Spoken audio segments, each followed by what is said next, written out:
Si volvemos al tema de las invasiones inglesas, que es lo que nos está reuniendo, los ingleses tenían tratos con los independentistas, necesitaban nuevos mercados. Yo ahí había traído un clariferio. Por un lado, porque ustedes saben que esto es el Cabo de Buena Esperanza, ¿no? El Cabo.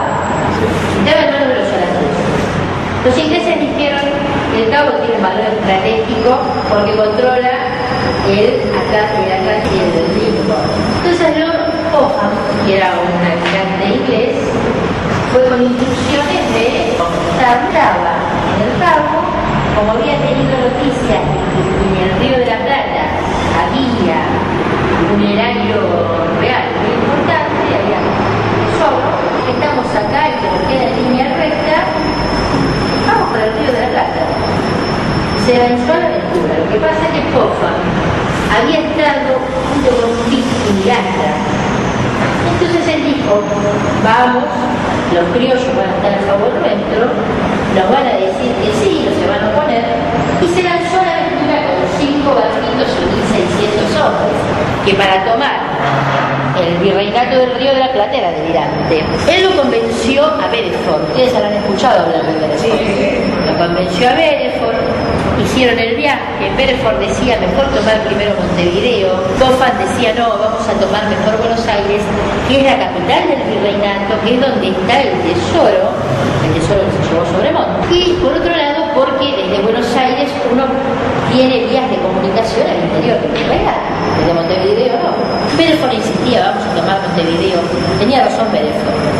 Bueno, la cosa es que van a la ensenada de Barragán. El virrey, cuando se entera que están llegando, a ver, ¿cómo se entera? Él estaba viendo El Cid de las Niñas, que era una obra que había escrito Moratín, inspirado en el caso de Mariquita Sánchez. Justamente le llega una comunicación del edecán diciéndole que están desembarcando tropas inglesas en la ensenada de Barragán. Lo que hace Sobremonte es buscar a la familia, buscar el tesoro que tenía el erario real, y se va para Córdoba. Si se lo llevó para defenderlo, se lo llevó para quedarse, ¿no? Es un misterio, no podemos decir que lo robó. Lo cierto es que cuando los ingleses lo encuentran en Luján, faltaba muchísimo dinero de lo que tenía que haber. O sea, se llevaba un registro del dinero que había en el tesoro y cuando lo cotejan, se encuentran con que falta mucho. Igual los ingleses lo fletan para Inglaterra. La población, como el virrey huye, es la población la que tiene que encargarse de presentar batalla. Uno de los primeros que hace esto es Pueyrredón. Pueyrredón reúne un grupo de hombres y da la batalla de Perdriel. La batalla de Perdriel se da en una chacra que está en Villa Ballester, que había sido de propiedad del padre de Manuel Belgrano. No sé si ustedes lo saben eso. Se pierde, el combate de Perdriel se pierde, entonces Liniers viaja a Uruguay. ¿Por qué? Porque no habiendo virrey, la autoridad máxima era el gobernador. Y el gobernador, en Buenos Aires no había gobernador porque había virrey. En cambio, sí lo había en Montevideo. Va a hablar con Luis Huidobro, que era una persona a la que conocía, le pide ayuda. Luis Huidobro dice, no tenemos tantos hombres, y el cabildo le hace ver que es necesario apoyarlo a Liniers, porque la ida a Buenos Aires iba a caer Montevideo. Entonces le dan hombres, pertrechos, se desata una terrible tormenta y aprovechan para cruzar el Río de la Plata con la subestada frente a las narices de los ingleses, que no los ven pasar, porque es tan grande la tormenta que no se dan cuenta que están pasando barcos por delante de la copa de ellos, y desembarcan en Tigre. Por eso está el Museo de la Reconquista, Tigre. Y desde allá, bueno, se le unen a Liniers las tropas primero de Pueyrredón, que se habían tratado de rehacer, y el mismo pueblo. Como no había parado de llover, el pueblo va arrastrando los cañones por el fango. Es una cosa realmente muy interesante, porque la ciudad salió a defenderse. Mientras que cuando ve...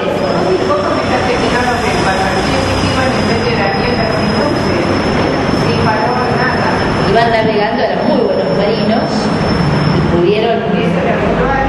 No, no era habitual, pero lo hicieron. Pero en la época de subestadas era junio. Era junio. ¿Es época de subestadas normalmente? Mira, yo no lo sé. No sé cuál es la época de subestadas, no, por eso pero... nos preguntábamos si ustedes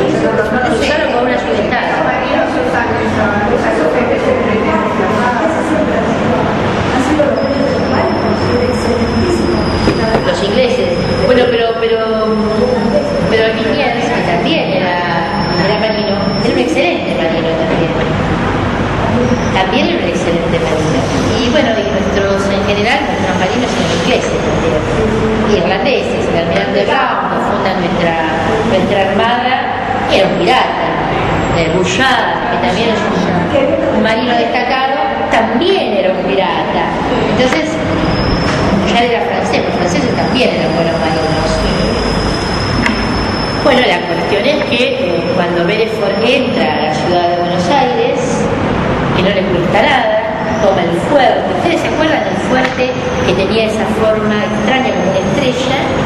Toma el fuerte, se comunica rápidamente con los señores del Cabildo, las autoridades del Cabildo van a besarle la mano y a jurar por el rey Jorge rápidamente, no tienen ningún problema en pasarse de un reino al otro, y a algunos sectores comerciales les convenía el libre comercio. Una de las cosas que les promete Belfort es el libre comercio.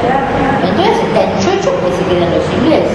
Por otro lado, Belfort dice que les va a respetar la religión y les va a respetar las propiedades. Belfort no era un tonto, pero el pueblo no. El pueblo sentía que los ingleses eran herejes porque eran protestantes y sentían que hablaban otro idioma, que les iban a robar el idioma que ellos hablaban.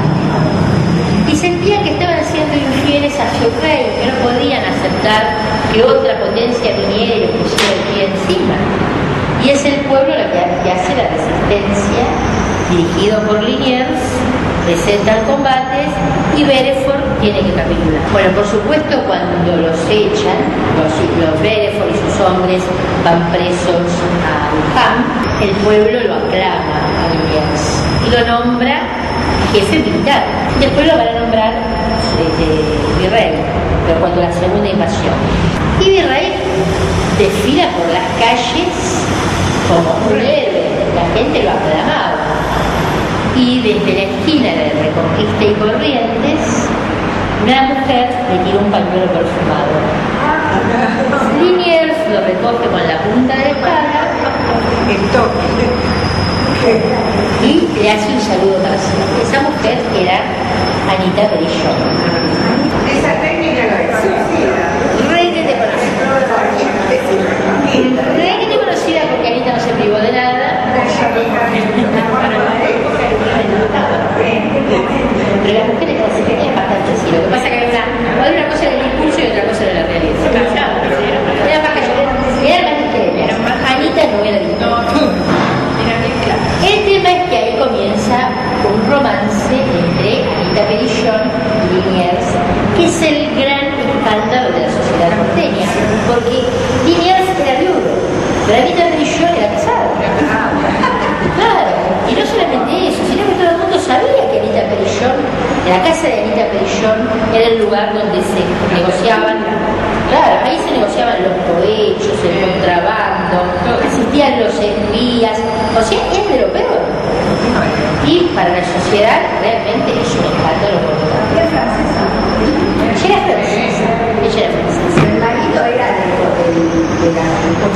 Era irlandés. La compañía de la ciudad, era un comerciante. Vamos a ver, el marido no.